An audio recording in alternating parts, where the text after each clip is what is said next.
اے لاہور اور کراچی اور اسلام آباد کے شہداء، آپ نے جان قربان کر دی، بچوں کا خیال نہیں آیا، آپ نے جان قربان کر دی، دوستوں کا خیال نہیں آیا، آپ پر گولی چلی، آپ نے کنبے قبیلے کو نہیں دیکھا۔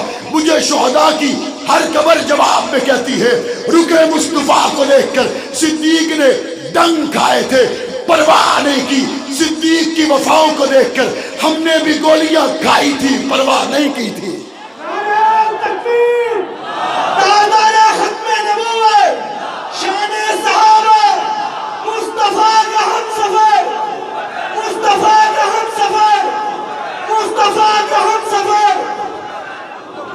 جوانوں، آپ کے لیے کہہ رہا ہوں، آپ کی اتنی عمر نہیں جتنے یہاں پہ شہداء ہے، آپ کی زندگی کے اتنے دن نہیں جتنی ماؤں کی گودیں یہاں پہ اجڑی ہیں، آپ کی زندگیوں میں اتنے لمحے نہیں جتنے آنسو بہنوں نے بہائے ہیں، جتنے یتیم بچوں کی قطاریں لگی ہیں۔ آپ کو پتہ ہونا چاہیے، سن 2000 آج سے 20 سال پہلے 28 فروری کی صبح، سردیوں کی راتیں، 28 فروری کی صبح کو ایک شخص کو میاں والی جیل کی کال کوٹڑی سے نکالا گیا، اور نکالنے کے بعد اس کو بتایا گیا، آج تجھے تختہ دار پر چڑھا دیا جائے گا۔ جس کو کال کوٹڑی سے نکالا گیا تھا، اس کی آنکھوں کی بینائی جا چکی تھی، جب باہر نکلا اس کو نظر نہیں آ رہا تھا، ہاتھ چھڑا کر کہتا تھا، چھوڑو مجھے، بتاؤ تختہ دار کدھر ہے۔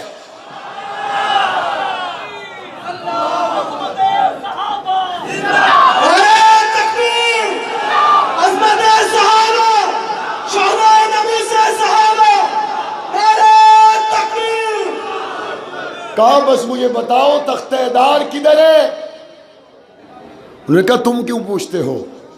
کہا جلدی سے تختہ دار پر پہنچ کر اس در میں داخل ہونا چاہتا ہوں جس در سے گزر کے آنکھیں بھی بینا ہو جائیں گی، آقا کا دیدار بھی ہو جائے گا۔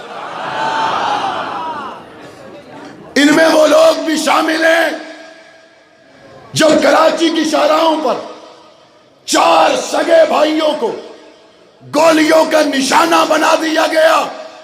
یہ چاروں شادی شدہ بھائی، 9 بچے یتیم ہو گئے۔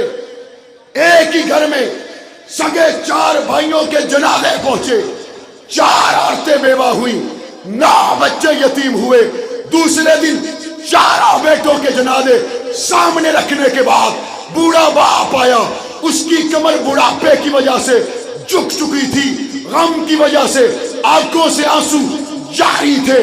بیٹے کے جنازے میں پہنچ کر منہ مدینے کی طرف کے کہتا ہے، اے ابو بکر صدیق، 4 تھے، 4 اور بھی ہوتے تو آپ کے لیے دے دیتا۔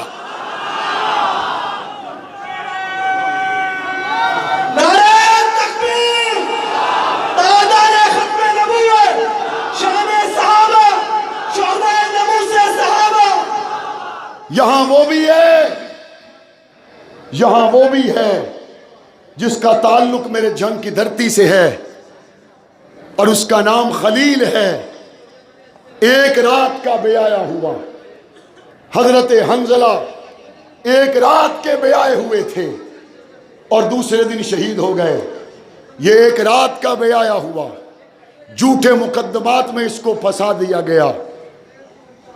ولیمے کے دن دوستوں کی میزبانی کرنے کی بجائے کال کوٹڑیوں میں چلا جاتا ہے، اور پیچھے اس کی بیوی اس کا انتظار کرتی ہے، اور جب بھی ملاقات پہ جاتی ہے یہ اس کو کہتا ہے کہ میرا مشورہ ہے، میری تیری ایک رات کی شادی تھی، میں تجھے چھوڑ دیتا ہوں، تو کہیں اور نکاح کر لے۔ وہ جواب میں کیا کہتی ہے؟ کہتی ہے میرا دل چاہتا ہے اگر تو زندگی میں آ گیا تو پل ساتھ گزاریں گے، نہ آیا تو قیامت کے دن پاک پیغمبر کے ساتھ کوثر پہ ملاقات ہوگی۔ شیخو پورا کے لوگوں پھر کیا ہوا؟ پھر 1 2 3 سال نہیں گزرے، پھر 4 5 سال نہیں گزرے، پھر 7 8 سال نہیں گزرے، 28 سال کے بعد کال کوٹڑیوں سے نکل کر جب وہ رہا ہوا میں اس کو ملنے کے لیے گیا. خدا کی قسم کھا کے کہتا ہوں یہ صحابہ کرام کی محبت کی برکت ہے, صحابہ کرام کی نوکری کی برکت ہے. زندگی کے 28 سال قربان کرنے والے کی بیگم سے ملا, خلیل سے ملا, جواب میں کہا خدا کی قسم ناموس عائشہ کے لیے 28 زندگیاں بھی قربان کرنی پڑتی تو کر دیتے.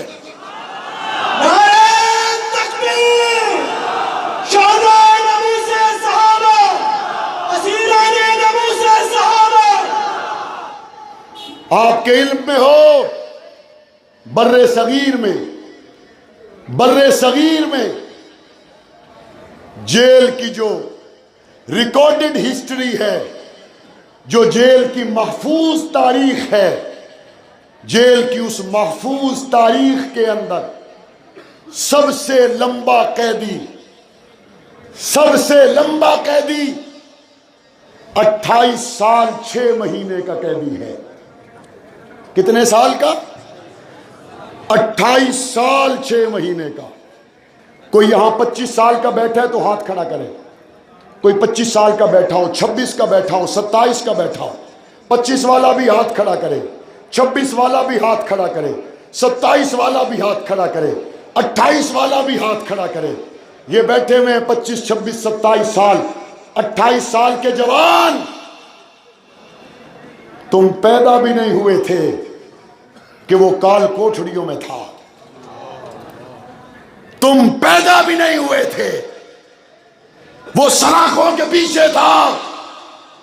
28 سال 6 مہینے کے بعد جب وہ رہا ہو کے آیا, اس کی کمر جھک چکی تھی, وہ بوڑھا تھا. میں اس سے ملنے کے لیے گیا. میں نے کہا شوکت 28 سال کیسے گزرے؟ اس نے کہا اماں عائشہ کی محبت میں گزرے. ایک ایسا بھی تھا جس کا نام شیخ مختار تھا, 20 سال تک پابند سلاسل رہنے والا. 20 سال کے بعد جب اس کی رہائی قریب پہنچی, رب کو کچھ اور منظور تھا, سلاخوں میں دم توڑ گیا. میری والدہ نے مجھے فون کیا, کہا بیٹا کہاں ہیں؟ میں نے کہا اماں جی میں اسمبلی کے اجلاس میں ہوں. مجھے میری والدہ نے کہا بیٹا آج آپ کا شام کو کہاں جانے کا ارادہ ہے؟ میں نے کہا ایک اللہ والے فوت ہو گئے ہیں, نیک آدمی تھے, میں ان کے جنازے میں جانے کا ارادہ رکھتا ہوں. میری والدہ نے کہا بیٹا جنگ میں آؤ, شیخ مختار کا جنازہ پڑھاؤ. جو میری والدہ نے جواب دیا وہ شیخ پورا کے لوگوں دل پہ لکھ کے لے کے جانا. میری والدہ نے مجھے فون پر کہا بیٹا جن